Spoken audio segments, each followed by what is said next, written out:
ബിന്ദു കൃഷ്ണയുടെ തലയിൽ ചൂട് പായസം വീണു. കൊല്ലം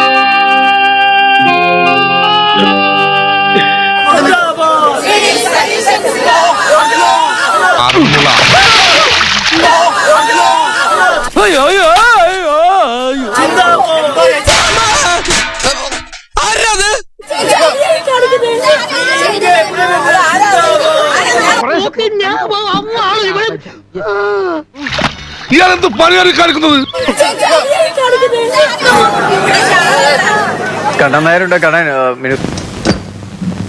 കിളവന് നല്ല ഉന്നമില്ലാത്തോണ്ട് ചത്തില്ല. ആരോ ആവേശത്തോടെ കയ്യിൽ പിടിച്ച പായസ കപ്പുമായി കൈ ഉയർത്തിയതാണോ? അങ്ങനെ പറ്റിയതാണോ? ഒരു കയ്യബദ്ധം പറ്റിയതാ, സോറി. ഇത് ആരുടെ കയ്യിൽ നിന്നാണ് ഇത് വീഴതെന്നോ ആരാണിത് തലയിൽ കൊഴിച്ചതെന്നോ ഒന്നും അറിയില്ല. പക്ഷെ കൊണ്ട് ഒളിപ്പിച്ചു വെച്ചാലും ശരി, ഞാൻ കണ്ടുപിടിക്കൂടാ, ഞാൻ കണ്ടുപിടിക്കും. എന്തിനാടാ എന്നെ കൊല്ലാൻ നോക്കിയത്? വീണത് മന്ത്രിയുടെ തലയിലാണ്. നല്ല ചൂടുള്ള പായസമായിരുന്നു, ആ വെട്ടിത്തിളയ്ക്കുന്ന പായസമായിരുന്നു. പെട്ടെന്ന് പാവസ്ത്രീ